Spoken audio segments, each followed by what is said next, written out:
Members, welcome back to own channel stock market funda में। अब देखो, मार्केट में आज बहुत अच्छी रिकवरी है लास्ट मोमेंट पे। मार्केट प्योरली साइडवेज था। अगर आप ध्यान से देखोगे तो पूरा का पूरा एक रेंज बाउंड मार्केट था, और सडनली यहाँ पे मार्केट में एक ब्रेकआउट हुआ और बहुत अच्छा ब्रेकआउट हुआ। अब देखो, यहाँ पे मार्केट गैप डाउन ओपन होने की पॉसिबिलिटी थी। मैंने कल वीडियो भी बना के आपको बताया था कि क्या मार्केट गैप डाउन ओपन हो सकता है। ठीक है, तो उसमें यहाँ पे देखो क्या होता हुआ दिखाई दिया। फेड की पॉलिसी आई थी। फेड की पॉलिसी, डेफिनेटली रेट चेंज कोई भी नहीं हुआ, बट उन्होंने क्लियर कट कमेंट्री दी कि भाई हमारे रेट चेंज आगे जाके बढ़ सकते हैं। देखो यहाँ पे ऐसी कमेंट्री आपको आती हुई दिखाई थी। Fed leaves interest rate unchange but the signal high rates are ahead, यानी कि आगे जाके रेट डेफिनेटली बढ़ सकते हैं। ये एक बहुत बड़ी कमेंट्री जैसी आई, डाउ जोन्स के अंदर 5 मिनट के चार्ट के अंदर बहुत तगड़ा ब्रेकडाउन हुआ, और उसके बाद देखो डाउ जोन्स कितना फॉल हुआ। 550 पॉइंट का अप्रोक्सीमेटली फॉल आता हुआ दिखाई दे डाउ जोन्स में।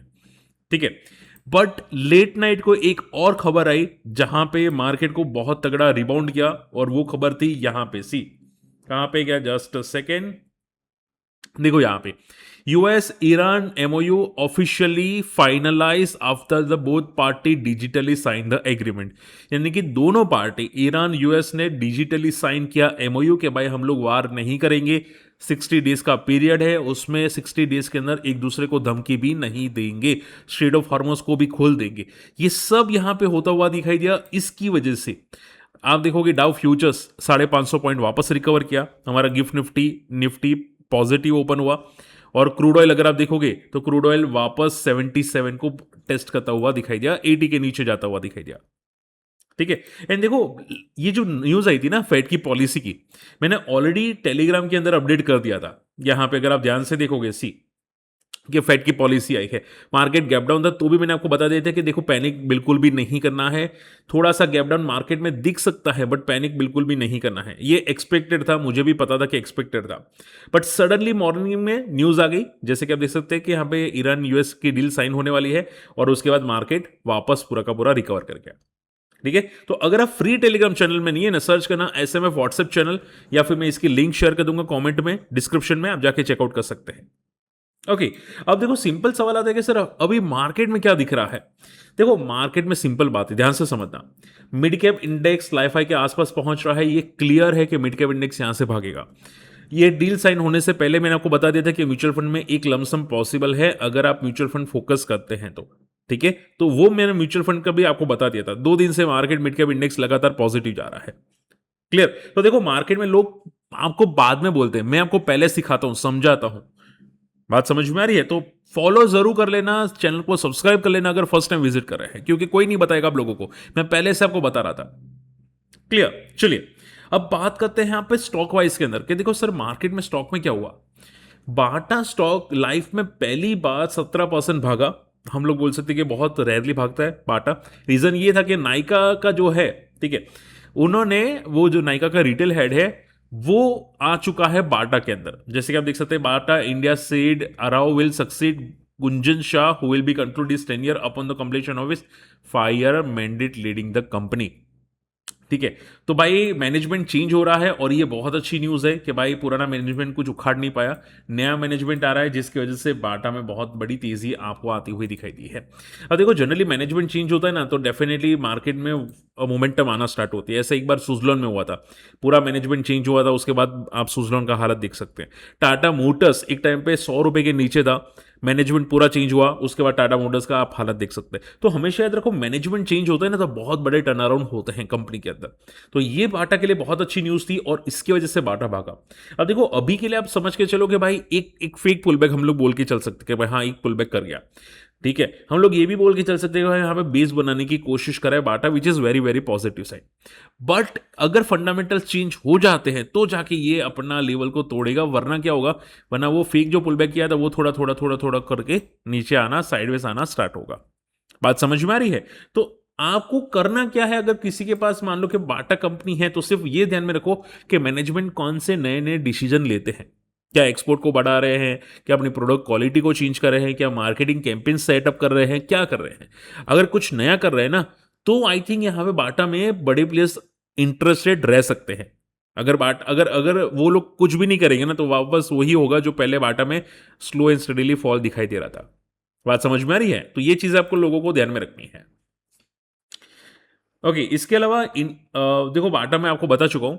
इंडो काउंट का बता देता हूं। अभी जिनको नहीं पता, इंडिया यूके की फ्री ट्रेड एग्रीमेंट हुआ, ठीक है, जहां पे टेक्सटाइल्स एक्सपोर्ट ज्यादा होने वाले हैं, और 99% का जो टेक्सटाइल एक्सपोर्ट है वो अभी ऑलमोस्ट फ्री ट्रेड एग्रीमेंट के अंदर पहुंच चुका है, इंडिया यूके के अंदर। यानी कि 99% का मतलब ड्यूटी नहीं लगेगी ऑलमोस्ट।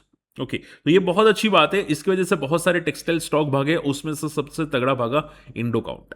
ठीक है, सभी टेक्सटाइल स्टॉक मोस्ट प्रोबेबली भागे, तो इंडिया काउंट भी भागा। ये बहुत बड़ी अच्छी बात है कि भाई यहाँ पे एक्सपोर्टर हम बांग्लादेश हमको ओवरटेक करा था टेक्सटाइल के अंदर। अब ये डील की वजह से हम इंडिया एक्सपोर्ट ज्यादा करेंगे, ओवरटेक करेंगे। तो डायरेक्टली इनडायरेक्टली आप ये समझ के चलो कि रीमंड को भी बेनिफिट होगा, इंडो काउंट जैसी कंपनीज को भी बेनिफिट आपको होता हुआ जरूर दिखाई देगा। बात समझ में आ रही है? सो शॉर्ट एंड सिंपल में ये प्योर टर्न अराउंड है। अब इंडो काउंट की अगर मैं यहां पे बात करने की कोशिश करूं इंडो काउंट में, तो अगर बात करने जाए तो प्योरली ये रेंज बाउंड था। यहां पे एक बेस था 240 के आसपास, ऊपर एक रेजिस्टेंस है 440 के आसपास। अगर मान लो ये जंप किया होगा तो यहां पे एक रेजिस्टेंस लेगा, सो बी केयरफुल। रेजिस्टेंस तोड़ेगा फिर जाके कोई मोमेंटम आएगा। और ये सेक्टर थोड़ा रेंज बाउंड सेक्टर है, लाइक ट्राइडेंट, रिमंड, ये सब यहाँ पे अभी ज्यादातर रेंज बाउंड हो चुके हैं। सो केयरफुल लेना, ये छोटी मोटी न्यूज से पुल बैक आते हैं।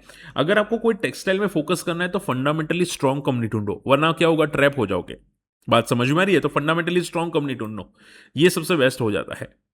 क्लियर? तो ये फेक पुल बैक है, टेम्पररी पुल बैक है, और ऐसे पुल बैक 1-2 दिन रहते हैं। ठीक है, कभी कभी एक दिन में खत्म हो जाते हैं, कभी कभी 3 दिन रहते हैं। क्लियर? चलिए, आईएफसीआई पहले ही बताया था कि यहां पे फेक मोमेंटम है। रीजन क्या था मोमेंटम का? कि एनएससी का आईपीओ आने वाला है, और इनके प्रमोटर्स भी इन्वेस्टेड है एनएससी के आईपीओ के अंदर। अब 100% की रैली करने के बाद स्टॉक वहां पे वापस क्रैश होता हुआ दिखाई दिया। ठीक है, तो ये सब पहले ही मैं आपको समझा चुका था कि जनरली आईएफसीआई न्यूज की वजह से भागा है, तो वो टेम्पररी मोमेंटम कर रहा है। ठीक है, ऐसी टेम्पररी मोमेंटम में बहुत सारे लोग ट्रेड करते हैं, स्विंग ट्रेड करते हैं, बीटीएसटी करते हैं, बट ट्रेड करते हैं। ठीक है, क्योंकि ऐसी मोमेंटम आईएफसी ने बहुत बार की है, पहले भी की थी यहाँ पे 2012 के अंदर, फिर 23, 24 बहुत बार की थी। ठीक है, अगर कोई फंडामेंटल की वजह से भागता है ना तो परमानेंट मोमेंटम होती है, बट न्यूज की वजह से भागता है ना तो वो टेम्पररी मोमेंटम आके फेड डाउन हो जाती है। बात समझ में आ रही है? सो कॉशियस हमेशा रहना पड़ेगा आप लोगों को। आप ब्लाइंडली आंख बंद करके नहीं रह सकते कि नहीं भाई नहीं, ये तो गलत ही बोल रहा है, ये बंदा गलत ही बोल रहा है। भाई गलत बोलता होता तो भाई इतना थोड़ा ही क्रैश होता, ये हर बार इतना थोड़ी क्रैश होता। बात समझ में आ रही है? और हमेशा कोई स्टॉक क्यों भागेगा? ठीक है, अगर मान लो आपके पास कोई कंपनी है, अगर फंडामेंटल्स अच्छे हैं कंपनी के, ग्रो कर रही है कंपनी, तो डेफिनेटली चलेगा स्टॉक। अगर ग्रो ही नहीं करी है, कोई न्यूज की वजह से मोमेंटम आती तो वो तो पंप एंड डंप हो गया। बात समझ में आ रही है?